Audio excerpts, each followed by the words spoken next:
Kama taarifa yetu inavyojeleza ya kwamba tumeachana na mwalimu meneja wetu Dimitar Pantev kwa makubaliano ya pande zote mbili. Yaani sisi na yeye tumekaa mezani tukakubaliana bana, hii ndoa yetu ifikie tamati hapa.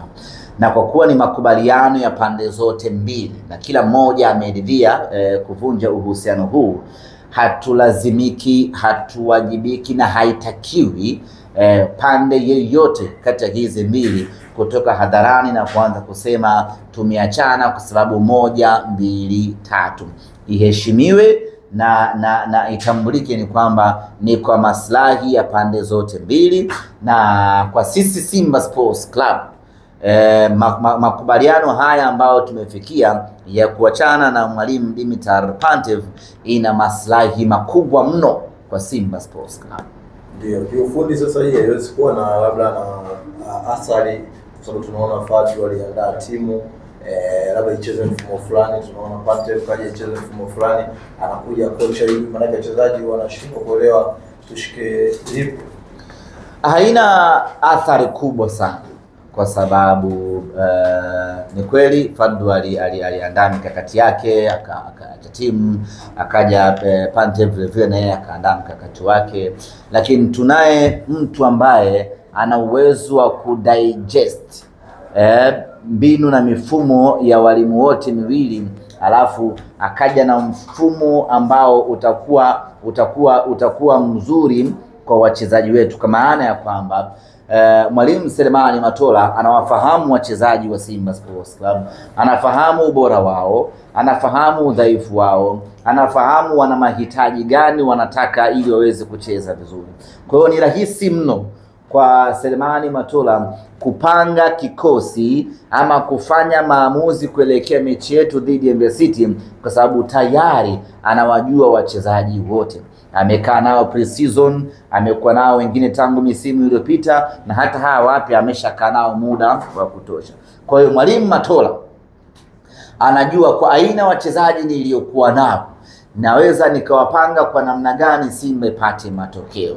Kwa hiyo ingekuwa pengine mwalimu anayekuja ni mpya kabisa, tungeweza kusema hapa kutakuwa kuna changamoto ya kiufundi. Lakini kwa kuwa ambaye anashika mikoba hivi sasa ni Matola anamjua vizuri Soa, Matola anamjua Morris Abraham, Matola anamjua Kante, Matola anamjua Kamara. Kwa hiyo anajua nani mweke nani, wapi ni mpange nani, na nimwambie kitu gani ili aweze kutimiza majukumu yake. Kwa hiyo athari za kiufundi kuachana na walimu wawili ndani ya muda mfupi ndani ya timu yetu hautaiona, kwa sababu backup iliyopo inayochukua hiyo mikoba iko sawa sawa, sio mgeni kwa kitu chochote kile. Nataka nifahamu kutokea kwenu kama uongozi, mnachukua hatua gani? Kuna maneno yanasema na yanawadisturb labda wanachama na mashabiki wenu ndani ya klabu ya Simba. Kuna jasusi ambaye anatoa siri au zile nyeti, taarifa muhimu kwenye kikosi chenu. Lakini pia cha pili, wapo baadhi ya wachezaji ambao wanahusishwa labda wanacheza chini ya kiwango kwa sababu tofauti, ikiwemo wengine labda kutokana wanapewa labda order na mtu fulani. Hayo ni maneno ya vijiweni ambayo kwenye mkutano rasmi kama huu na waandishi wa habari nyuma ya nembo za club na wadhamini siwezi tia kwenye mfumo kila kukicha wanaleta maneno mapya. Sisi wetu chama anachanganyikiwa, atakuwa alichanganyikiwa zamani tu. Ya mwana Simba thabiti aweza kuchanganyikiwa na vitu vya kitoto kama hivi. Ni vitu vya kitoto. Vya kitoto. Mtu maana hawezi kuchanganyikiwa na vitu vya hovyo vya watu wajinga. Andoasili lakini hata kidogo. Unajua inategemea kitu nani kazungumza. Yaani unaweza ukakichukulia kitu uzito nani kazungumza. Sasa ukiona mtu mwenyewe alozungumza ni kamtu tu ka hovyo watu anafurahisha genge na anafurahisha hivyo anafaisha genge au anafaisha wajinga wenzie. Kwa unakuwa haushtuki mtu unachanja mbuga kwenda mbele. Vipi hiyo sasa kuhusiana na wachezaji chini ya viwango, kwa sababu hiyo imekaa pia kwenye ufundi zaidi, kwa sababu ukiangalia katika michezo ambayo Simba amecheza ni michezo ana dominate game, anapata nafasi nyingi za wazi hata 7, lakini anashindwa kuzitumia. Kwanza niseme kitu kimoja, na hii ni muhimu sana kwa wana Simba. Sio kila timu inapopoteza kuna sababu za nje ya uwanja. Sisi bahati mbaya sana mpira wetu tumeuwekeza sana nje ya uwanja na sio ndani ya uwanja. Na ndio maana sisi timu ikipoteza cha kwanza huwa tunakimbilia nje ya uwanja. Na ndio maana ni rahisi mtu kuambia Benjamin Mkapa ina 1, 2, 3, kwa sababu sisi tumewekeza zaidi kwenye fikra za nje ya uwanja badala ya kuangalia ndani ya kiwanja pengine kuna changamoto gani. Kwa hiyo sio kila timu inapopoteza basi kuna changamoto ya nje ya uwanja. Wakati mwingine mnapoteza mechi kwa sababu za kiufundi za ndani na ndani ya uwanja. Kwa hiyo hili ningependa kuwafikishia mashabiki wa Simba ili wawe na mtazamo ulionyooka, na wakiwa na mtazamo huo inaweza kuwasaidia kupunguza baadhi ya pressure ama kutozungumza vitu ambavyo wakati mwingine vinakuwa ni vya upotoshaji. Kupoteza mechi kuna sababu nyingi, inawezekana sababu zikawa ni za nje ya uwanja ama za ndani ya uwanja. Lakini sio kila ukipoteza basi kuna changamoto ya nje ya uwanja, kuna viongozi, kuna nani, sio uwanja, sio kitu gani. Hasa wewe mtu anakuambia kwa mfano Benjamin Mkapa hautufai. Unaenda wapi? Unaenda wapi? Unaenda Zanzibar. Na huko ukiona hapa kufai unaenda wapi? Kirumba. Kwa hiyo lazima wakati mwingine tutumie tu maarifa ya kawaida. Kwa hiyo Simba Sports Club ni timu kama timu nyingine. Kuna wakati lazima itapoteza, kuna wakati lazima itapitia wakati mgumu kama ilivyo katika maisha ya kawaida. Hatuamini kama kuna mchezaji anacheza chini ya kiwango, ila tunaamini kwamba kuna wakati mchezaji anaweza asiwe kwenye ubora wake. Hayo ni mambo ya kawaida, binadamu anapanda, binadamu anashuka. Kwa hiyo mchezaji kukosa magoli si ndio bwana, ni jambo la kawaida mno. Kuna mchezaji mmoja hivi anakosa sana magoli sana mpaka wakamchangia hela ya kumotivate. Okay. Naye kwenye ligi yetu naye yule alikuwa anacheza chini ya kiwango, anatumwa na nani? Kwa wakati mwingine mambo yanatokea kwenye. Kwa hiyo sisi kwanza tuna timu bora sana, lakini haimaanishi kwamba timu bora tuliyoko nayo kuna nyakati haitofanya vibaya. Kuna nyakati inafanya vibaya, na huo ni mpira wa kawaida. Hatuamini kama wachezaji wanacheza chini ya kiwango kwa sababu yoyote ile, kwa sababu wachezaji wetu kwanza ni professional, pili wapo kazini, lakini tatu kama haitoshi wanalipwa vizuri kuitumikia Simba Sports Club. Siamini kama mtu anaweza aka sabotage kazi yake, akakubaliana kupoteza kile ambacho anakipata kutoka kwa mwajiri wake. Wanachopitia wachezaji wetu kwenye kukosa magoli ni jambo la kawaida. Cha kufanya sasa sisi mashabiki wa Simba ni kuwatia moyo wachezaji wetu, ni kuendelea kuwaunga mkono na kuwapa nguvu, ni kuendelea kuwaamini na kuwakumbusha kuwa makini uwanjani ili warejee kwenye ubora wao kwa maslahi ya Simba Sports Club. Kufanyaje? Swali nyingine. Bwana, mimi nahitaji nifahamu kwa namna ambavyo sasa mmecheza mechi mbili kwenye za makundi kwenye ligi ya mabingwa, ukiangalia Simba Sports Club ina nafasi ya kufanya namna ambavyo inafanyaga, kwa maana kufika robo finali? Yaani kweli tumepoteza mechi mbili kwenye michuano ya kimataifa, imeshtua kidogo, lakini si jambo jipya kwenye maisha ya Simba Sports Club.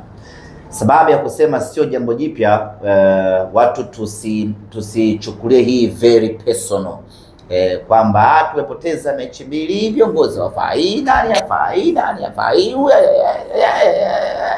Ni jambo la kawaida mno, na ni la kawaida sio kwa watu wengine, hata kwetu wenyewe Simba Sports Club tumeshawahi kupitia.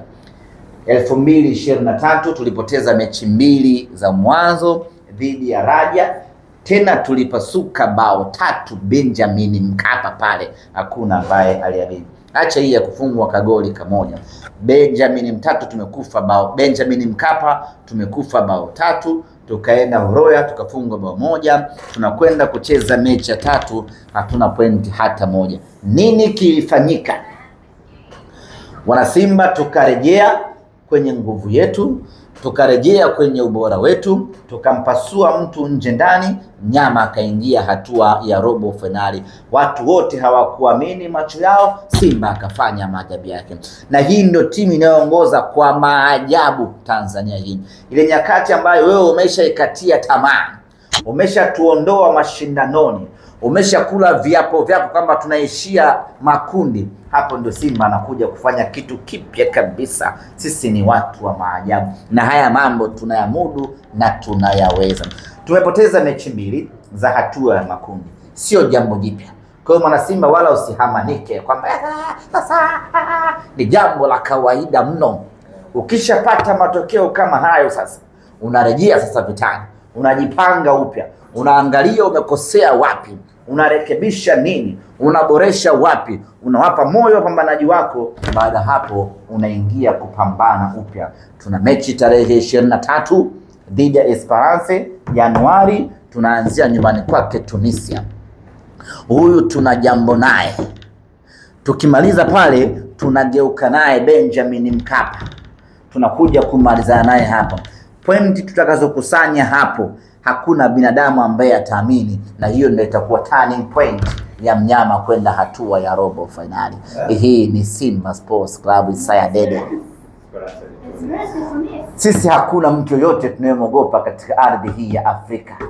Tushamfanya kila mtu vibaya Afrika hii. Hakuna yoyote ambaye hajui machungu ya Simba Sports. Tena Simba ambayo inataka kuamka mahala kwenda mahala pengine. Kwa sisi wala hatuna wasiwasi. Tunajua tutaamkia wapi, tutaibukia wapi, na Mnyama atafika na kutaka kufika. Wala hatuna mashaka katika hilo. Labda Mwenyezi Mungu tu awe hajapanga mwaka huu Mnyama aende robo finali, lakini kwa juhudi za kibinadamu Mnyama anatoboa mapema tukwenda hatua inayofuata. Tunajua nini tunapaswa kufanya, na ndio maana huu muda huu tunautumia vizuri kufanya marekebisho hapa, na tayari tumeshaanza kufanya marekebisho na maboresho hapa. Tutakaporejea kwenye ligi ya mabingwa Afrika, sisi tutakuwa ni viumbe wapya kabisa, na kila mmoja tabaki Lakini mpaka sasa hivi nyinyi ndio wagao utamu wa kundi.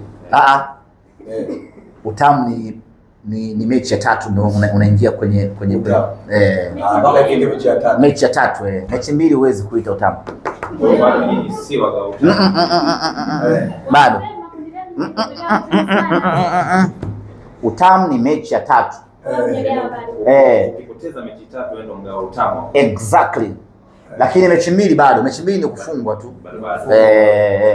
Kwa sisi bado tuko sawa sawa. Wewe ndio miongoni mwa binadamu wenye roho ngumu zaidi. Sasa hivi nikiangalia hata baadhi ya wasemaji wenzako wanasema maafisho kwa Mnyama tayari ametoka hiyo hifadhi. Lakini inaonekana bado ni binadamu wenye roho ngumu. Ningekuwa naisemea timu nyingine, ningekwambia sisi shughuli yetu imeishia hapa. Yaani ningekuwa mimi hata ni msemaji wa Bayern Munich, ningekwambia kwa kuwa tumepoteza mechi mbili, Bayern haendi robo finali ya ligi mabingwa. Kauli hiyo utasema labda ukiwa umepoteza mechi.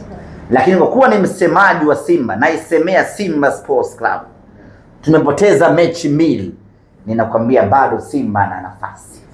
Yaani timu yoyote ile tofauti na Simba ndio ingekuwa timu nyingine yoyote ile mpaka sasa ameshadondoka mechi 2. Madrid.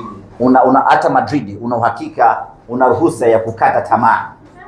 Lakini Simba Sports Club sisi bado tunayo matumaini makubwa. Hasa mimi bado nayo matumaini makubwa ya mnyama kufanya. Na anasema naweka akiba hapo, labda Mwenyezi Mungu muumba mbingu na ardhi au ameshasema bana, Simba mwaka huu fanyeni mnavyofanya, hamtoboi makundi, hapo nitakubali. Lakini kwa juhudi za kibinadamu za nyang'anyana tonge, mnyama anakwenda robo finali jaji. Nakwambia Simba naijua. Yuko wapi Kibu? Kibu Dennis alipata msiba na akapata likizo kwa ajili ya msiba kwa mujibu wa kanuni za utumishi wa umma, na sasa ameshamaliza likizo yake ya msiba, anarejea kazini kuja kuendelea kuitumikia Simba yake. Yuko mjini ama anarejea? Asharejea, yuko mjini. Mchakato wa kumtafuta mwalimu mpya umeanza. Anayekuja naye atakuwa meneja kuwa watakuwa kocha. Subiri aje sasa. Mbona wanatangulia siku? Subiri aje. Tukishampata tutawaambia huyu sasa ni nani, ni kocha, meneja.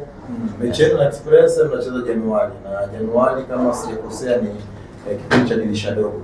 Nataka nifahamu kwa tathmini ya Simba, ripoti za walimu wao ambao wamekaa hapa, walisuggest labda kuongezwa mchezaji yoyote mwingine au mpo katika mpango labda wa kuongeza mchezaji dirisha dogo? Sijapewa taarifa yoyote kama kuna mapendekezo ambayo walimu waliopita wameacha kwenye eneo la kuongeza wachezaji, lakini ninachoweza kusema ni kwamba unajua mpaka sasa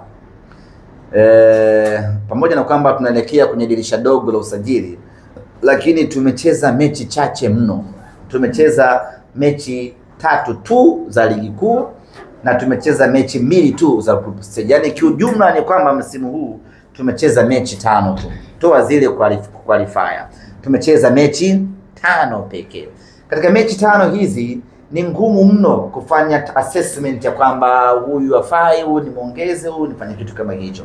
Kwa hiyo tusubiri mapendekezo ambayo yatatolewa, na uzuri tuna watu wetu wa ufundi ndani ya Simba hii watafanya hiyo tathmini, kisha tutakwenda kwenye dirisha dogo kama kuna wa kumuongeza, kama kuna wa kumnyoa, lakini tutafanya maamuzi yaliyokuwa sahihi ili kuiongezea makali Simba yetu. Na Simba sisi msimu huu mimi nadiriki kusema kwamba msimu huu tuna timu bora kuliko nyakati nyingine yeyote ile. Yaani Simba ya safari hii imekamilika kwa 100% sana. Safari hii tuna timu ya maana kweli kweli. Tuna timu ya daraja la juu haswa. Ukiangalia golini tu acha pale kwa kina Kamara, Abel pamoja na Yakub, lakini njoo kwenye upande wa mabeki. Tuna mabeki bora ambao kusema na ukweli wa Mungu hakuna timu yoyote ambayo ina aina ya mabeki sisi tuliokuwa nao. Ukianza kwa Kapombe, ukija kwa Mligo, ukija kwa Inspector Karabwa, ukija kwa Rushain, ukija kwa Wilson Nangu, Simba imekamilika vibaya mno. Hapo sijamtaja Duchu. Eneo hilo Simba tuna mabeki bora kuliko timu nyingine yeyote. Njoo katikati ya kiwanja. Simba tuna Kagoma, Simba tuna Nabi Kante, Simba tuna Alassane Kante, Nabi Kamara, tuna Alassane Kante. Hapo katikati Simba imesheheni vibaya mno. Ukisogea juu kidogo ndio kufuru. Kuna Neo Maema, kuna Jean Charles Ahoua, na Jean Charles Ahoua bado hajaanza makeke yake ya kufunga na kuasisti. Kwa hiyo bado hatujaanza tu kufaidi matamu ya wachezaji wetu. Kwa hiyo hapo juu kuna hatari. Kuna Morris Abraham, ndugu yangu, mwaka huu tuna timu ya kutisha. Bajabel ameshakaa sawa sawa, sijui unanielewa naye anarejea anakuja kuunganisha nguvu hapo, bado hajamtumia hata mechi, ndo kwanza namba ipo kwenye maganda yake, anakuja hapo Bajabel. Kija huku pembeni ni hatari vibaya mno kaka. Kuna Kibu Dennis Prosper, kuna Eli Kibisawala Mpanzu. Nimeshaanza kusikia maneno ya Eli Mpanzu na yaweka akiba, nitakuja kujibu baadaye, lakini tuna Eli Kibisawala Mpanzu, alafu kuna Ladak Chasambi mtoto wa maajabu. Kaka, hii Simba mwaka huu ina hatari vibaya mno. Sijagusa pale mbele, ndo kuna tishio mno kweli kweli. Katika timu ambayo ina striking force ya maana, na hii sio Tanzania tu, hapa nazungumzia Afrika nzima. Nyanyuke kidogo watu wanione. Afrika nzima timu yenye striking force ya maana ni Simba Sports Club ndugu zangu. Hilo halihitaji ubishi hata kidogo. Kaka, sisi tuna Jonathan Soa. Soa yule sio mshambuliaji wa kawaida. Na light kama angepata game time ya kutosha hapa, mimi ninakuhakikishia Jonathan Soa lazima ungemwona kwenye timu ya taifa ya Ghana pale AFCON. Yaani hilo bila kipengele cha aina yote ile, ni mshambuliaji aliyekamilika. Tunaye sisi mshambuliaji huyo ndani ya timu yetu.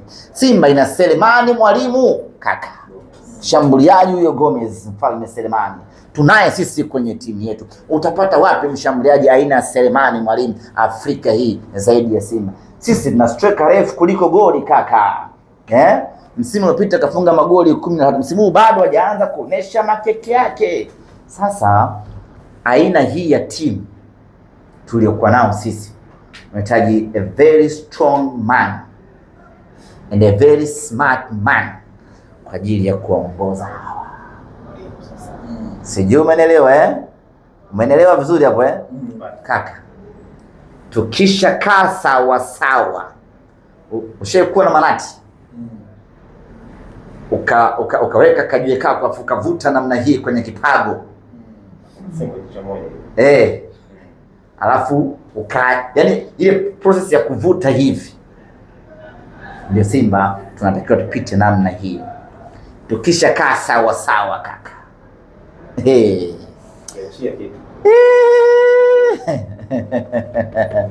Fumbeni macho tuombe.